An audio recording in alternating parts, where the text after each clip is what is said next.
Welcome to this video. Let's play another Alekhine.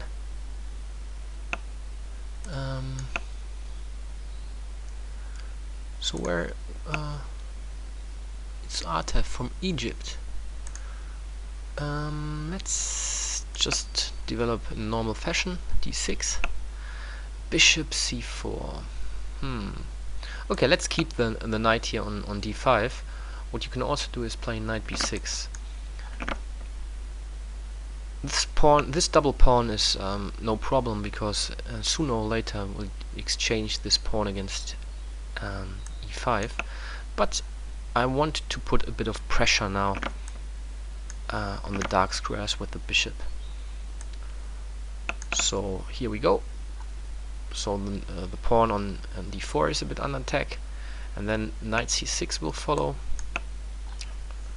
and likely bishop g4. But first I like to castle my king as well.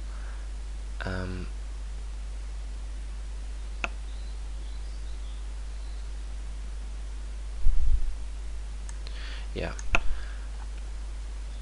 I'm not sure if this is really a problem here.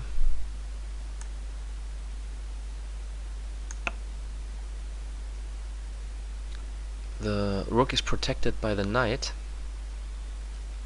and if he takes here on d5, I get two minor pieces for the rook and the knight. So I think he needs to take care now about his knight. Otherwise, I just play rook b7, and he has a problem because it will not be very easy for him to defend losing a piece.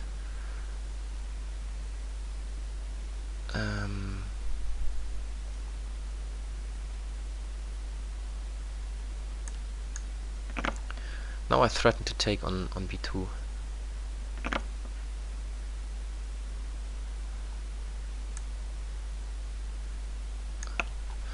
So I threaten to take on d4 now and on b2.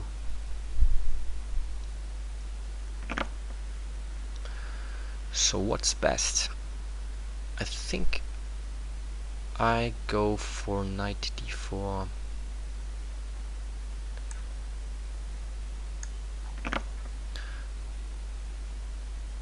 His queen is attacked, so maybe he just takes on a7, but then I can take the knight on f3 and destroy his pawn structure here. Yeah, this was my intention.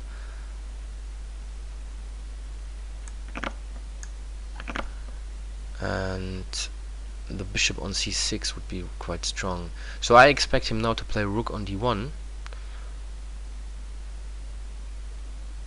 which I think would be a good move. He just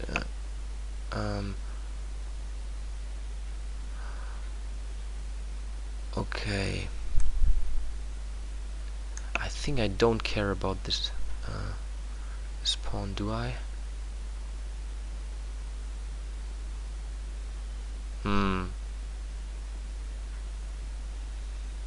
What do I play about e5? No, I keep this, and maybe e5 next move. I want to develop my queen also to the king side. Bishop c6 is an option.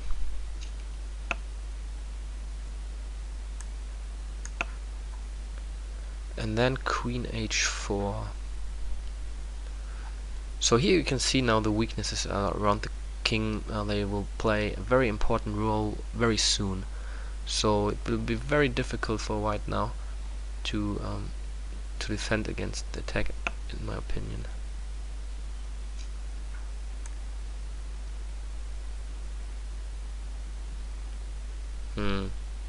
Okay, after queen h4 he plays bishop g3, and I have to move my queen again. So, well, I just take the bishop here with the queen on f6, and then I can take on f3 with my queen and threaten a checkmate on h1. So maybe he just needs to protect now the bishop with queen c7, and at the same time he attacks my bishop. I will just take then here on f3 with the bishop, but this I don't get, because how does he want to defend against a checkmate here on h1? Yeah, he needs to sacrifice his knight. Yeah, but I will just renew the threat by taking here with the pawn, and then I play d4.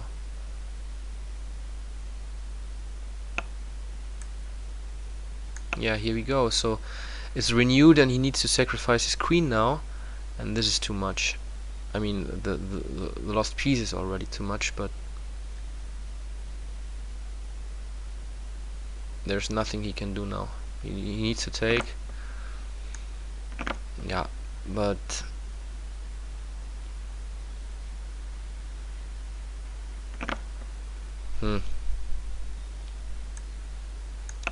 okay, so we just exchange pieces now.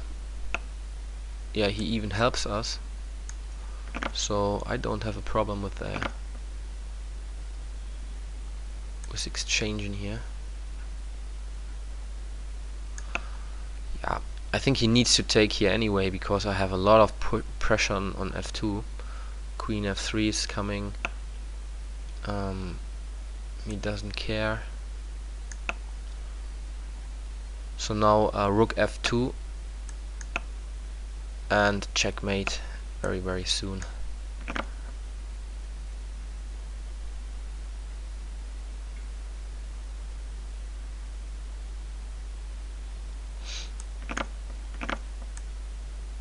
Okay.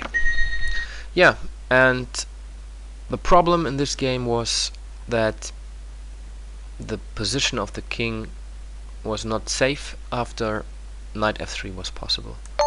And it was, where was it? Here.